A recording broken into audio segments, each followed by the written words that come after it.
investment mandate. And that means that basically in our toolkit, we have loans and guarantees, and we finance the private sector, but also public initiatives through public and private initiatives with the lens of providing impact, but also viability of our investment. So it's not just like in the development space that we are providing financing, we're providing technical assistance, and there's an effect, there's an impact on the community, but also there's a viability of an asset that is innovative, can be young people that have a great idea, and we support them. So our role, and have here the IRC, which is at a later stage, UNCDF is a de-risker. So what we see is that contrary to what we hear, we do believe that there is financing. The problem is that there is no offer of bankable projects. And the problem is not that there's no offer of bankable projects. Those entrepreneurs, those leaders of public and private initiatives, maybe sometimes they don't know how to approach the different forms of capital. And basically when you approach a financier, you have to tell a story, you have to structure it in terms of generating enthusiasm, and that means structuring in a certain way in terms of the financing, the business model, the risk associated to it. But there's also an emotional side behind it. And I think we would like to take them through that journey. So we do believe that there is an offer out there. There are amazing projects. We look at fintech, insurtech, agritech, a lot of young people. Maybe they're not MBAs, they're not business people. They're engineers, they're techies. And what we're trying to take them is through that journey of connecting of different forms of capital. So I'll make it very short. The initial phases, what we see is that they need technical assistance, so it's expertise, and grants. And our grants are tailored to support the early stage, so it's for greenfielding, so it's bringing a company that does not exist in that market, and we do believe that that use case can make a difference in the communities where we operate. We do also developing of a startup, so de-risking our startup and linking them to the next phase of growth. And of course, the other one is working with larger companies with products that we do believe have an impact on the community. For example, insurance for agricultural, that is using satellite data that you can get via your cell number, not even a smartphone, and can protect a local producer of cassava in West Africa. These are the kind of initiatives we support. These are great ideas, but today commercial capital has, let's say, is shying away from the opportunities. They prefer big deals. They prefer deals that are less risky. So we come at that stage with technical assistance. We provide the grants. When the business model is generating somehow a predictability in terms of income. So these are the first phases that, you have some returns, you cover your costs. We move to debt in concessional terms, and concessional terms is below market rate. It's much longer maturities. It's loans in local currency. We know that there's a forex risk in those countries is huge. It's on us. We take it. We want them to have at least reduce their risk. We give also longer grace periods. That means that they start repaying after 3 years. So for the first 3 years, they just deploy that. And I do believe we combine with other forms of financing. And of course, what we will do believe, and I'll stop there, is that if we are the sole investor, that means that we're doing something wrong. If the other people come with us, there is a likelihood that there is an interest, that there's an opinion that this project has chances to succeed. So from time to time, they need an extra push, and what we're trying to do is use guarantees and instruments to ensure that level of risk for whomever are the partners. We try to do that with local banks. We do believe that instead of placing the liquidity and in treasury bills in the US, they are very secure, they're insured. I think they should repatriate those financing, be covered by us, and putting at the survey of their communities and of course the economies and the society. So I'll stop there. We are really in that space that is called the missing middle, maybe smaller than, not ready for commercial capital. And what we try them is to elevate it to them. And that's basically has been one of our spaces. And of course, then you have the IFCs that pick up on the larger scale, bigger projects. So we do believe that with some kind of project preparation facility, we bring those ideas to fruition, to profitability, to the attention of the big players. And we do believe that we play a role in that sequencing, which is called a growth of a company. But the insisting that anything we do is impact first. We don't do it. The impact investors that say, we look at the viability of that business, then we put something called impact on top. our screening is that we look at, according to our parameters, of the viability of that project in terms of impact, in terms of contributing to the community in one way or the other, and then we start looking at the assets in terms of what they could, their performance over time. I'll stop there, and I'll talk too much, so apologies for that. No, thank you very much. That's a great overview. Can I just ask, when we talk about project size, how much are we talking about when you talk about the missing middle? What numbers are we talking about? Grants, 100K to maybe 800. Loans, 300 to 2 million.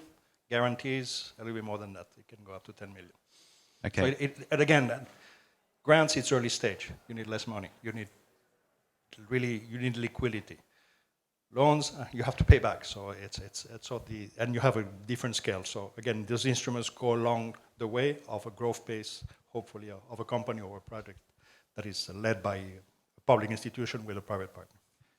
Martin, I thought I might bring you in here for my next question, because listening to Xavier, I was wondering about the word humanitarian in the title, which is obviously more WFP's expertise. What's going through your mind when you listen to this kind of thinking and this kind of approach? Well, thank you. I mean, we are at a time when, seen from the World Food Programme, we have more demand on humanitarian aid than in decades. We had between 2019 and now an increase of the number of acutely food insecure people from what we estimate 135 million to 350 million. And despite the fact that we are having a record budget, it will never be enough. So we need to find ways on the one side to even better target humanitarian aid, but on the other hand, and you know, WFP is one of the very few organizations that is humanitarian and development and building resilience. We have to make sure that fewer people are demanding for humanitarian help. So if I'm looking at financing and financing model, there is a whole new world out there which is super helpful for us. If I'm looking at a situation like Somalia, where we are currently in the 6th failing rainy season, it is counterintuitive, but the majority of our support as the World Food Programme is actually delivered via cash transfers, mobile banking, blockchain based, and that is already helping stabilizing a place. It's creating demand and it's helping farmers on the ground. On the Horn of Africa, our financial interventions, be it WFP procuring foodstuff or providing cash money for people to be customers on the market, amounts to more than 1% of the GDP of the Horn. It is important and it makes a big difference. Now, on the other side, I think, and there is the word nexus here, and I know Elke will speak about the nexus because it's so terribly important. Unless we understand the interconnectedness of these different areas, we will not be able to succeed. And, you know, one thing I had in mind when Xavier was speaking was, yes, of course, you know, since many years we are trying to get the world poorest to access the world markets and to benefit from, you know, the wealth that we are enjoying. But I think it's also not happening because particularly in food systems, we've been not looking at a true balance sheet. What I mean is we are used to very cheap food, but we ignore the dietary impacts of it. We have, you know, famously more than 1 billion obese people, while we have people who are suffering from hunger. There's a big aspect. But the biggest one, I think, and you know, the chairman of the IKEA Foundation said it, and I was very happy, is climate change. Out of all the drivers that we know for hunger today, climate change is the one where we are certain it's going to be worse over the next years. Now, if we are supporting smallholder farmers, what we do in Sahel, we are not only putting them back on their feet and helping them restoring their soil and their agriculture and their water management system, we are also putting big amounts of carbon out of this atmosphere into the ground. So in my dream, there would be a commodity that those farmers can actually sell. We have the mechanics to target even individuals with mobile banking, and $20 topping up makes a world of a difference. I know carbon offsetting has a terribly bad reputation. It's a bit of a Wild West. many unserious organizations out there. But if you start with the people, if you make food security your imperative, and then as a side effect, there's also carbon benefit, I think there's a big business opportunity here. Thank you very much. Are there any questions at this point? I'm going to bring you in at will. I also just wanted to explain my socks, because in case anyone's wondering, I'm not sure if you can see. It's Down Syndrome Awareness Day today, and I've gone all out, so I haven't lost my mind. I'm not sure anyone can see. Michel, I wanted to bring you in because I'm still missing, I mean, we've spoken about the potential, I'm still missing the use case, a very specific use case for some of this, and you've been at the coalface of innovative finance, I think, in IFC for some years, and familiar with these debates. But you went and you've partnered with UNHCR. So could you take us into the detail about how some of these ideas are working, not just the dream, but actually what you've seen potential to do today? Yeah, thanks, Vince. So I'm working for the IFC. So IFC is the private sector arm of the World Bank Group.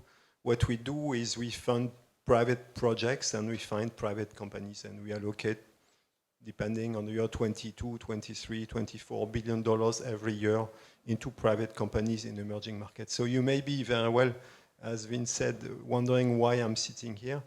I'm sitting here because we just announced a few months ago, a joint initiative with UNHCR at a strategic level. So two institutions that could not be more different. Large, effective humanitarian institution, the UNHCR, specializing in refugees, forced displacement solutions and protection. And IFC, the private sector arm of the World Bank Group, coming together to try to do what? To try to actually carve out and define a space for private companies to start offering their services in forced displacement context. But let me unpack that a little bit, because private sector, it's almost a buzzword over those 2 days. I heard it a lot this morning. So what do we mean by private sector? For me, there are 3 dimensions. One is procurement, which is probably what you do the most. You are contracting companies to deliver a specific service or to deliver a good. As long as you pay, it's happening. When you stop paying, it stops. It's perfectly respectable. It's very important. It's quite big. The other element is corporate social responsibility. Companies trying to do good, which is also, again, extremely important because it's a way of mobilizing expertise and funding. We feel that more can be done. It's not about stopping procurement. It's not about stopping CSR, but more can be done by leveraging the business side of the private sector. The capacity to scale up solution, the capacity to have an impact on the ground, the capacity to be innovative. And that's what we are trying to carve out, because it's not a given. Again, this morning it was highlighted several times. It's very important, but to make it happen, you need to bridge the gap between humanitarian, the expertise, deeply ingrained expertise, the capacity to be very reactive, but sometimes difficulties to engage with private companies. And I think that's what we bring to the table. We are working with them, we know them quite well, we understand the language, and the fact that the two of us are coming together, it's making, hopefully, the sum bigger than the part. But your question, Vince, about examples, so practical ones. It's not just a dream, it's building on a couple of things that have happened over time. We have today, when we looked at the portfolio, 13 or 14 engagement, usually with UNHCR, in forced displacement context, mostly in financial inclusion. So what does it mean? It means microfinance institutions, commercial banks, extending loans to refugee managed businesses, taking savings from refugees, and that's happening around Venezuela. It's starting to happen around Ukraine. It's starting a little bit in East Africa. We have done it also around food security, so investing in drip irrigation in refugee-populated areas. And it's really, we could not have done it as IFC. I think we have the expertise. We have concessional funding that we can mobilize, but what UNHCR has brought to the table is what was missing to us. And it's really mainly 3 things. On the one side, understanding. You should not underestimate how complicated those contexts are for private companies. It doesn't make them comfortable. They are scared. They're asking if it's legal. Is it possible? Will refugees stay? So the understanding of that space is totally missing. The second element is, well, access is one, as I mentioned. Sometimes in camp setting, you cannot access easily. So without a partner on the ground, it cannot happen. Understanding is key. data is key, but not any kind of data. I think for the private sector, you need to provide the data that is packaged to be understandable by a private company. So it's data about market, it's data about opportunities, it's data about behavior, consumer behavior. So you need to package the data. It's not the data we use for our board, it's not the data you use in your reports, specific kind of data. And the last element is for us the protection mandate of UNHCR. Without the protection mandate, we would be scared ourselves to get into that space for a reputational perspective. The risk of doing something wrong, we feel that UNHCR with the protection mandate is enabling us to start operating in that space.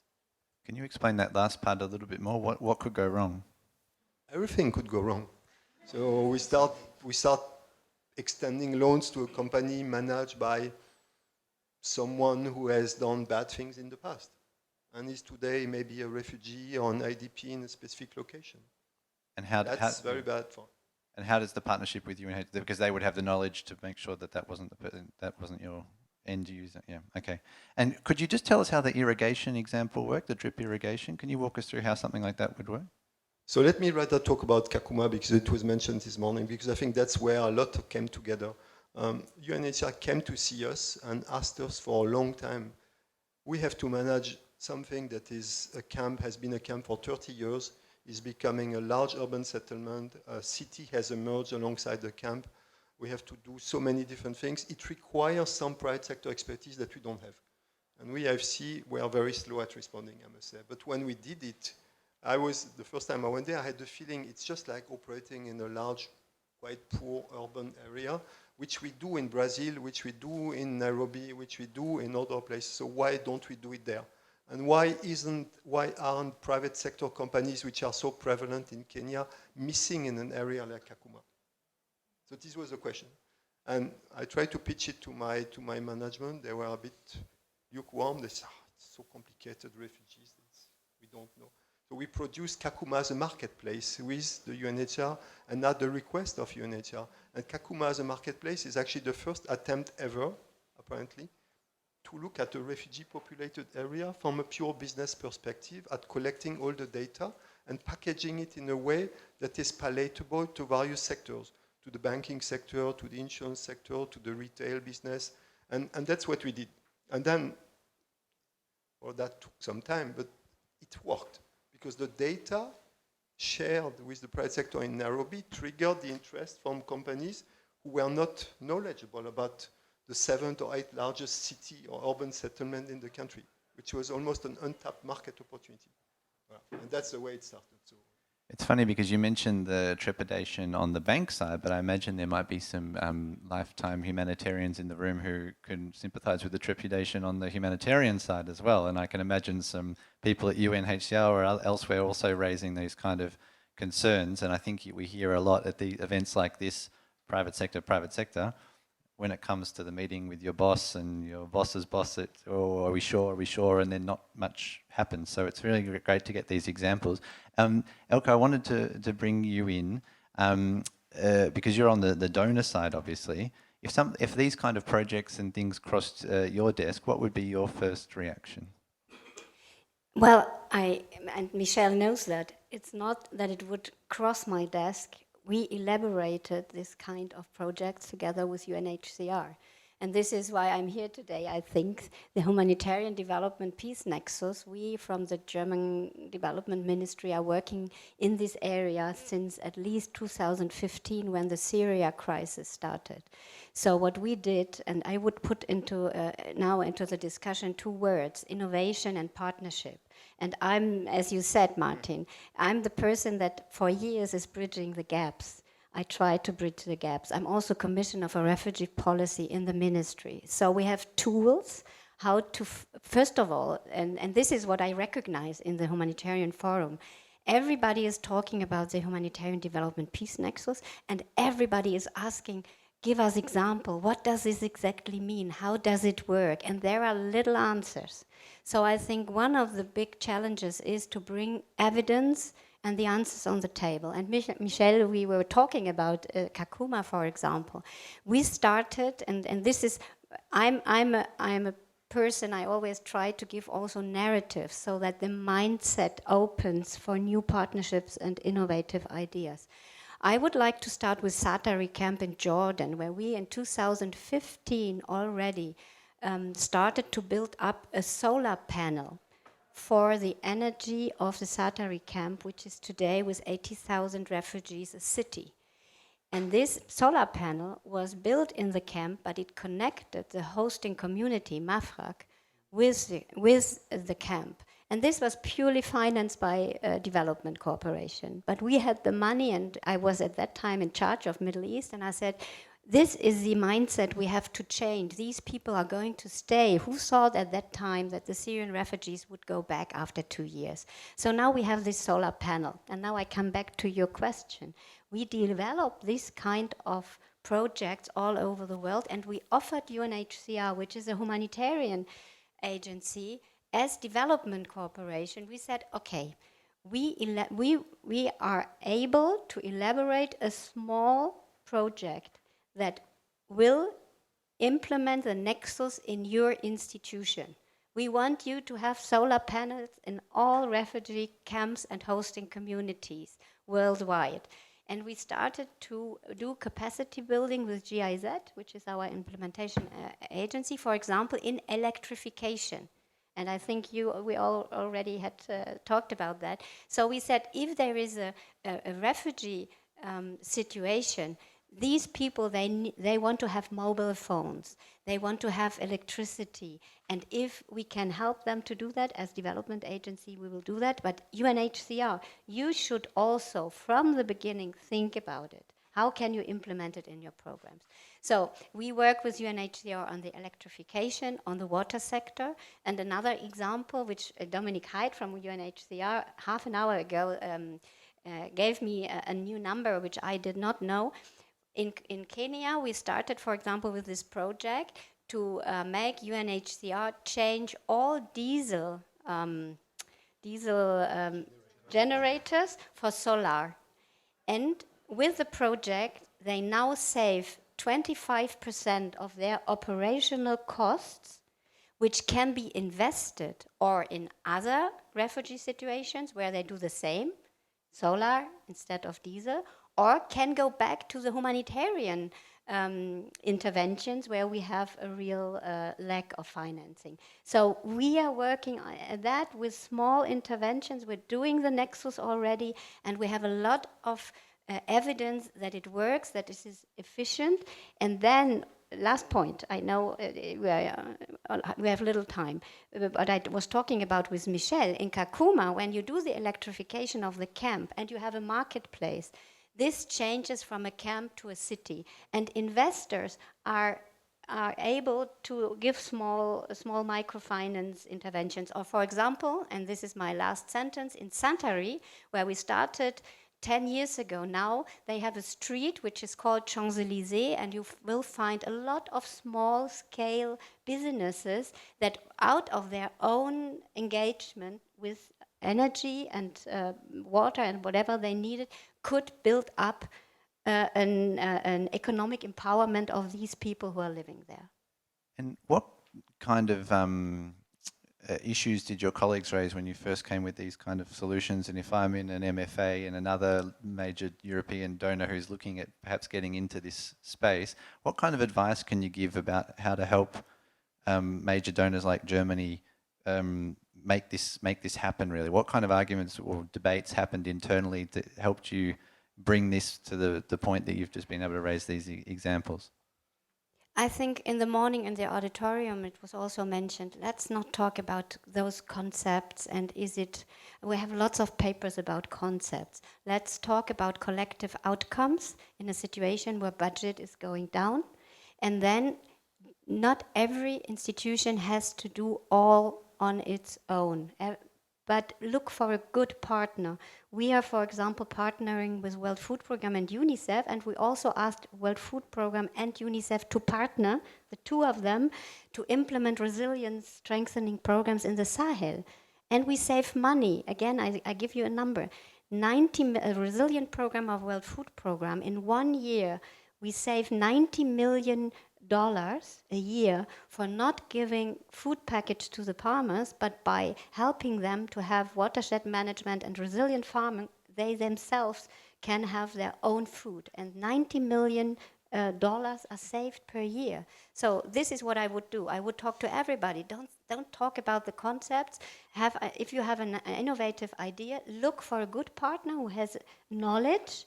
And it's not about losing your mandate. It's looking for a good partner and work with them. But it takes time. As I said, with the UNHCR, we needed a small program of GIZ to connect the dots. It's not easy to connect the dots, but if you're willing to connect the dots, you will find a way, I'm sure. Thank you. Question, yes. Thank you. I'm Viola Francois, and I work in DG ECHO. I am interested in closer. So I'm interested in the span of time that would have gone into an operation like the Kakuma operation. I'm sure you're aware of our life cycle, our operation cycle, which is very short, and our core business, which we try to expand from. But I would very much be interested in knowing, the time needed to have this coming to fruition. Thank you very much. Who would like to take that one? The time needed to, but when you start planning that, you should get the developers and the partner directly into the boat. Joint planning and joint analysis. And then you start as humanitarian and you do your job and you're implementing with the other partners in the next 2 or 3 years. You need multi-year funding, that's for sure.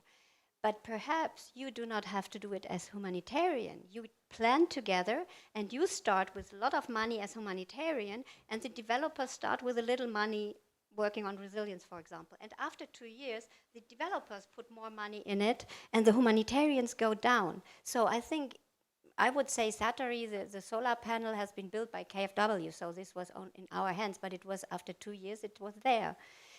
So you need multi-year funding, this is what I have to tell you, but it's not that you need 20 years or 10 years, but you need joint planning and analysis from the beginning.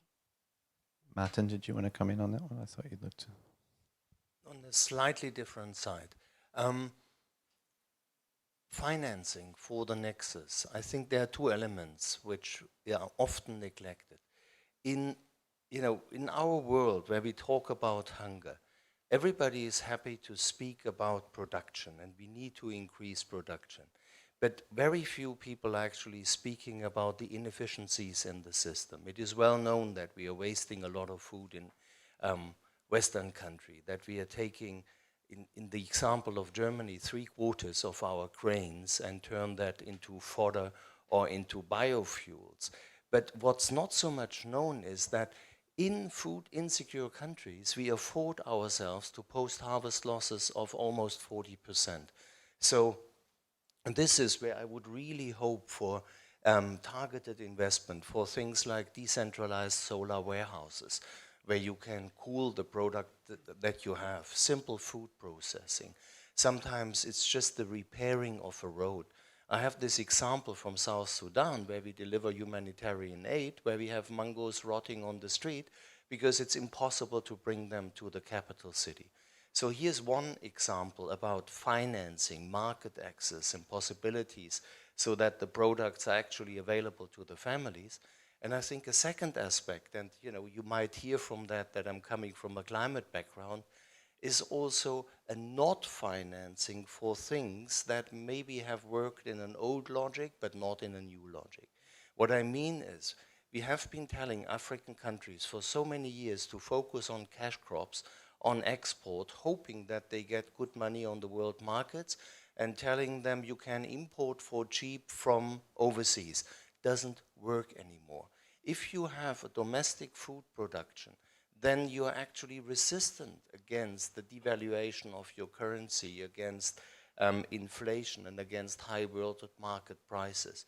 So in an attempt to think things together, we also need to be mindful what we are actually financing, not you, but on the very big scale in countries, whether this is actually supporting food security in these countries or undermining it.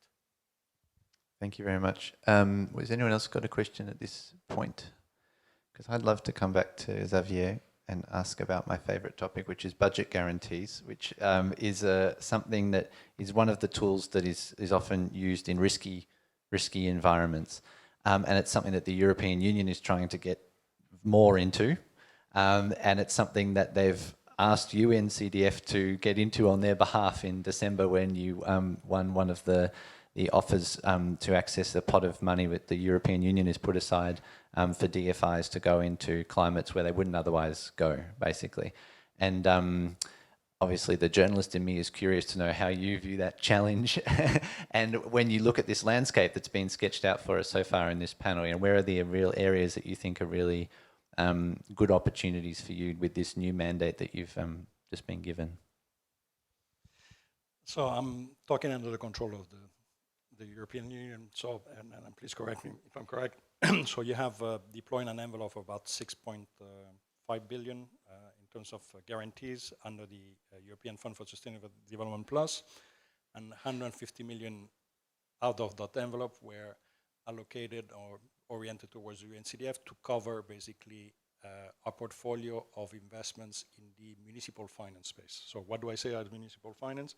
It's working in smaller infrastructure, in communities, not in capitals, but let's say in last mile spaces, where we do believe that they are projects that are viable, that are investable, and where we can leverage financing behind it. It's also working on equipment, for example, solar lighting in communities, and these are the type of projects that we look at, and we try to seed from the onset, from the planning stages. Maybe there's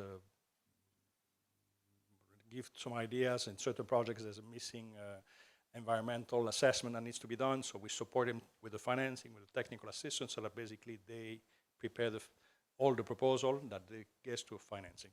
But we see that what we're trying to do is connect those projects to closer to commercial capital. What am I saying? In the early stages, with the risk, we provide we do everything in concessional terms. But at the end, our financing is an early stage financing, and I think there are other actors that come in. In this case, we have partnered with a fund manager. So in this case, it's Meridiam. Meridiam is very well known in infrastructure in developing economies, in particular in Africa.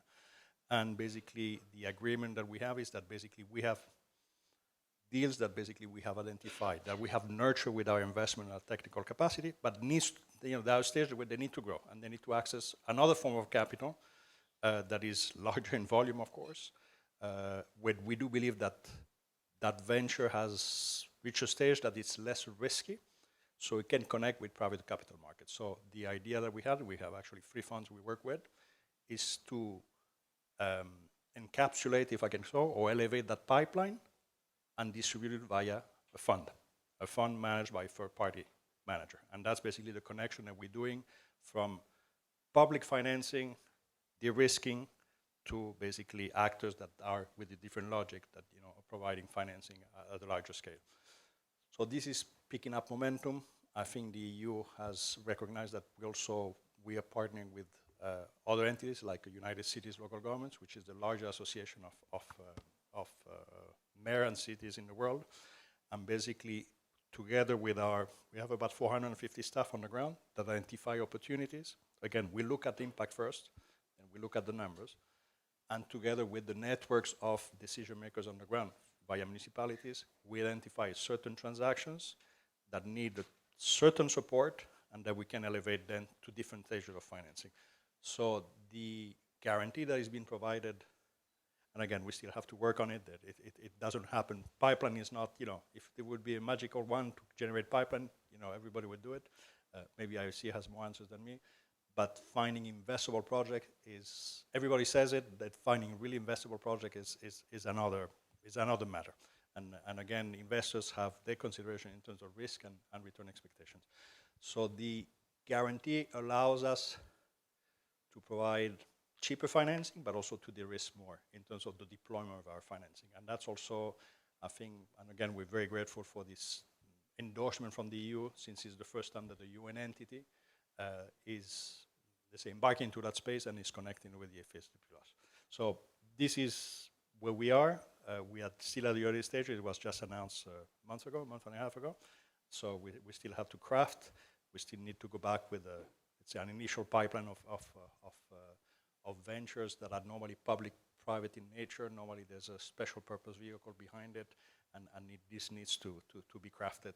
But the idea is that connection of different forms of financing with different risk aversion, and that's basically the blended component comes in, public and private resources, with the risk, we take higher risk, we're more concessional, and then we elevate it to the private. I think that's where there's that alliance, which is, in my opinion, the essence of blended finance. Thanks very much. And this is obviously a pot of money that's arranged by DG INPA and DG NEAR, so any ECHO colleagues shouldn't I don't think it's an ECHO issue yet, although it does raise this question, something I wanted to bring Michelle in on perhaps. Feels like to me we're talking about the missing middle, we're talking about bringing projects ready to a level of profitability. Because when we talk about budget guarantees, we talk about a return in all of this. We talk about financial instruments, we talk at some point there's a return.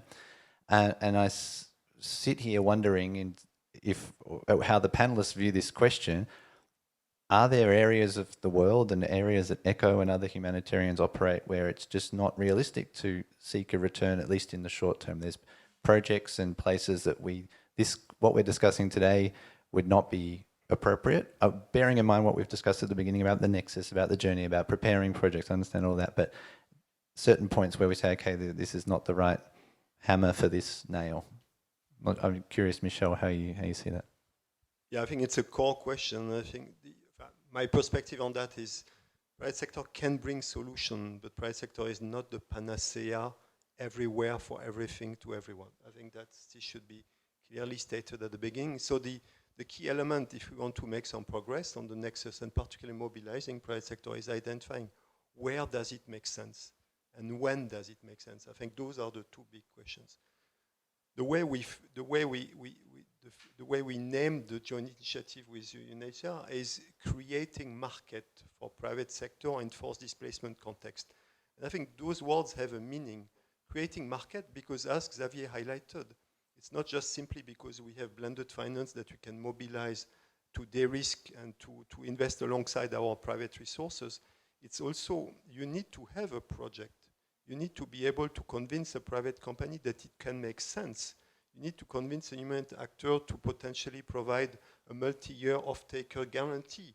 All of those things are pretty new, so it needs to be defined, producing the data, identifying where it makes sense, and then what does it require, and where it doesn't make sense, so that we don't get into that.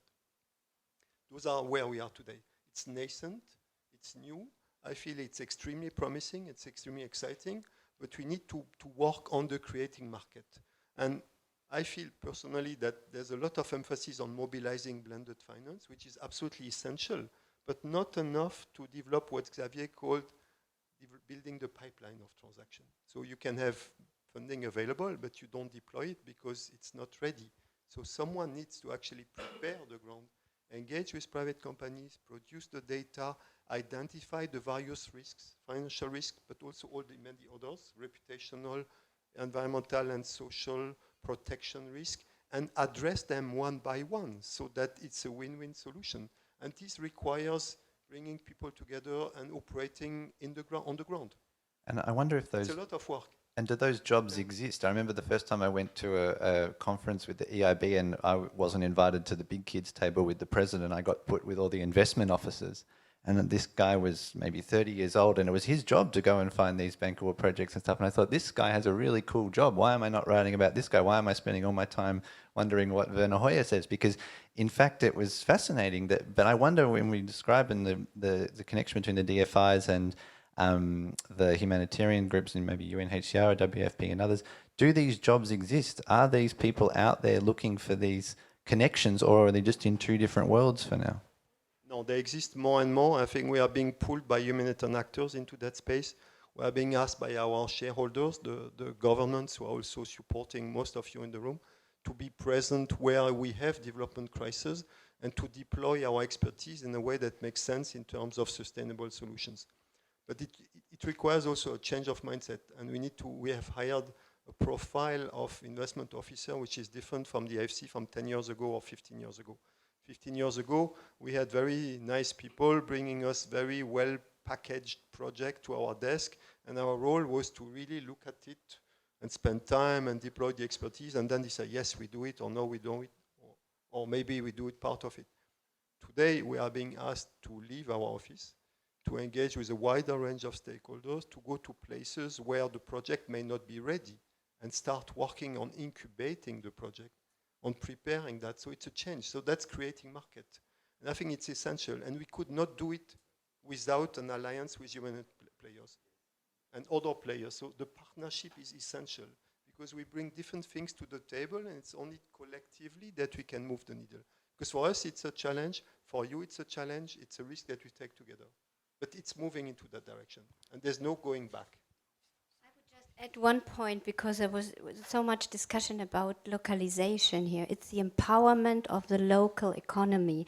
And I would like to give an example, again, from the refugee context. If you have a camp that has 80,000 people living there, you do have waste. And if you have waste, you have recycling. And so in Jordan, for example, the recycling industry was somehow innovative, developed by the very interesting engagement of people in the camp. Today you have a recycling, various recycling entities in Satari, but also in Mafraq, in the surrounding. So it's empowerment of the local economy, and it's very important, as you said, to be there, and the idea, the innovation comes out of the people.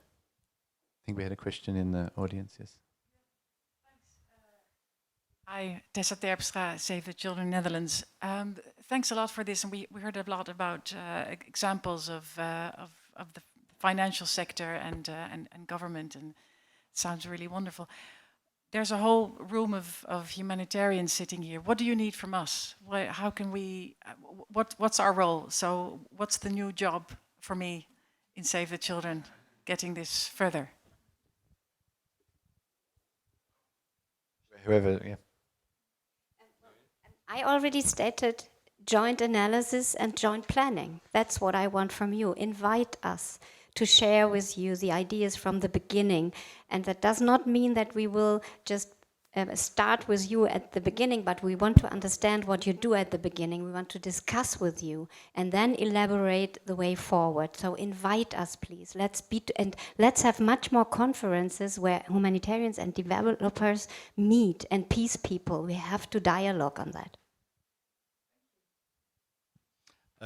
I think one of the innovative elements, and you saw it via the partnership of IFC together with the humanitarian agency, I think is that connection. And you see actors, we are partnering, actually, we have spent 1 year with WFP. So many institutions today, finance and development and humanitarian, and you representing both sides, are connecting the dots. And we're doing that within the UN agencies and funds and programs. I think it goes beyond a transactional relationship. It's understanding your expertise in food systems, from agriculture to storage, distribution, and the whole thing, which I have to say my people are not experts in, to combining that with something that can be viable in terms of financing. And actually, we have spent about 1 year understanding each other. And I can tell you, we speak the same language, the same words, we mean something different. So the first connection is understanding each other and see where we can leverage each other. And I think today there's that convergence of those spaces, and we have to piggyback on that. I think the second thing is you can do investment in humanitarian settings. And that thing that we just have to assist and there's no entrepreneurship, for me, it's something questionable. You look with the power of technology today that facilitate transactions, allows to save, allows to insure whatever you do. We see in camps, as you were saying, camps are not, some are permanent and they are economies. We can facilitate and provide tools that basically young that want to do something and become entrepreneurs can utilize. And we're moving away from the concept of finance, which is brick and mortars, And we can reach out today to communities entirely via not even smartphones, for the old generation of phones, and give them tools. So I do believe there's so much that can be done. And for me, just to illustrate one thing, that was in Burkina Faso. We supported financial education for young teenagers and up, I think it was until 23. And basically to make them understand the concept of saving, the concept of borrowing, moving to insurance. So they were testing that with microfinance institutions. And so one day I invited, I was visiting, so I invited some of the clients. And at the end, it started very quiet, nobody was talking. And then someone raises their hand and says, "You came too late." I thought, what did I do wrong? And basically the person told me, I understood the concept of establishing a relationship and managing my money. I work with a bank or microfinance institution. They trust me because I've been putting money, I'm saving, I'm generating interest. One day they gave me my first loan. I repaid back for productive activities. I'm maxing insurancing. And I'm discovering a whole mechanism that is unleashing something in me, allows me to utilize finance in a way that I've never thought about. Another one, by the way, he tells me before I was working at whatever small shop, today I'm a proud business owner, I have someone working for me. So we unleashing something, and it's the human capital. And I find finance is an enabler for that. The second one comes and says, oh, by the way, me too. And it says, imagine if all the young people in Burkina Faso would know about this, the change you would do. So I think the instruments are as a mean and not an end. At the end, I think the human capital behind and how via the instruments per se, we can unleash entrepreneurship. And I do believe that we have to move away from the concept that in humanitarian setting is just assistance. I think there are many pockets that we can support. And that's where we can connect the dots and understand each other, because we have to piggyback on that force, on that potential, and I think there's much more that can be done. I'll leave it there. Martin, did you have something to add quickly, or we've got another question, I think, in the... Yeah. Very, very briefly. Wherever you go in the world, people do have an entrepreneurial spirit. For me, the big revolution in the last decade is really the shift to cash-based transfer and the initial hesitancy to say, well, we can't just hand out money. Yes, we can. And it does fantastic things. And if you give people a little bit of additional money, they do very clever things with this. And knowing that and trusting it, and I very much liked what you said about building the markets and building the opportunities, because for a long time the attitude was, bring me a bankable project and I give you money. But a bankable project is a complicated thing to do, and it needs a lot of capacity building. But what's not lacking is the entrepreneurial spirit. Okay, thank you. Another question, I think, gentleman here. Yeah, my name is Bram Peters. I also work for UNCDF. Just to respond actually to the question here and linking that back to cash-based transfers, and your question, what do you need from us? And I think that was already answered, but linking that to an example of projects around cash-based transfers. It was 2017 when in Uganda there was a large influx of South Sudanese refugees, and there were discussions around all the humanitarian actors around digitization of cash-based transfers. One of the biggest settlements back in those days, I don't know if that's still the case, but that was Bidi Bidi. Several hundreds of thousands of people on let's say, a relatively small piece of land. And many of the humanitarian actors asked themselves, like in the cash-based transfer working group, which was established jointly by UNHCR and WFP, like, why are Airtel and MTN not investing in setting up towers in this space?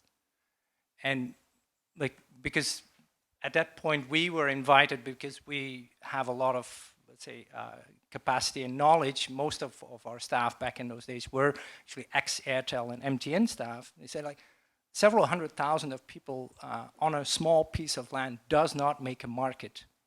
So I think it's important that, to earlier point that was raised, is that you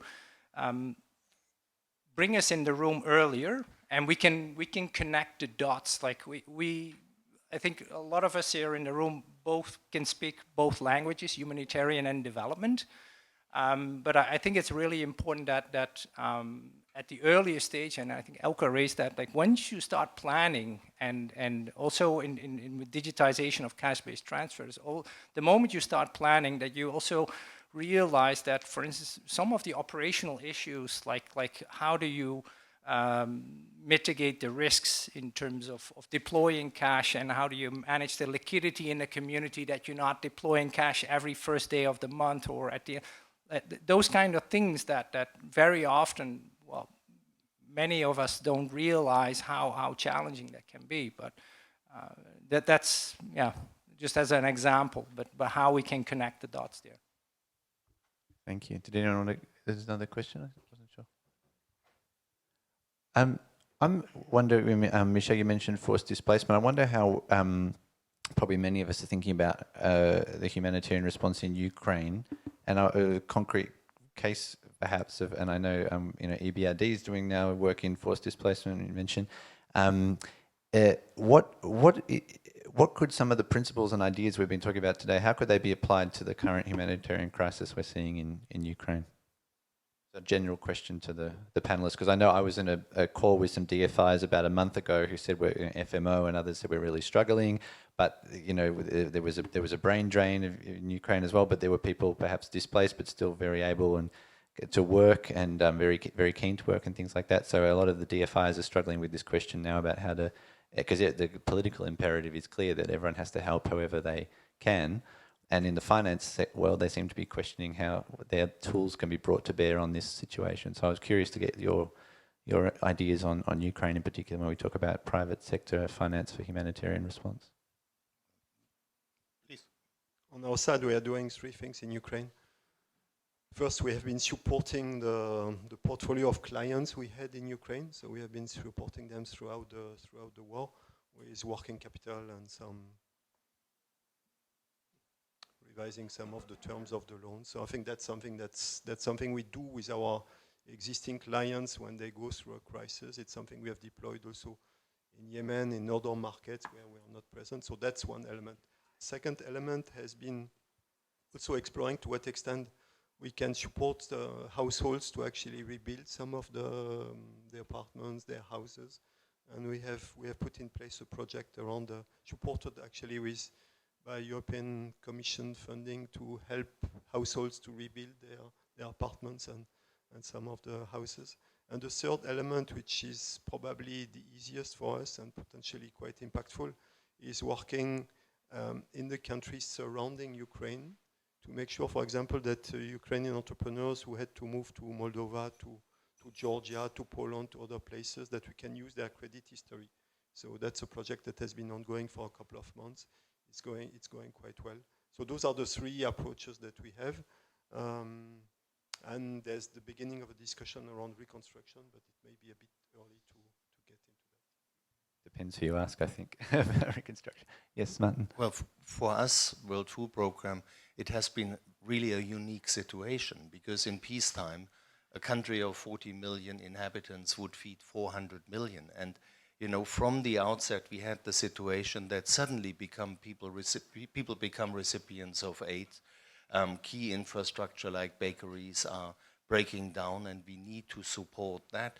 But there is also this perspective that in 2021, Ukraine was our biggest country where we procured food from, 880,000 tons. And one of the lifelines of Ukraine is as an agricultural exporter to keep the markets going. And this is why it was so important and still is important to work on the Black Sea Grain Initiative so that the country can still export. But now comes a new dimension to it as we see basically a quarter of the agricultural land in Ukraine being not usable because of mines and because of unexploded ammunition.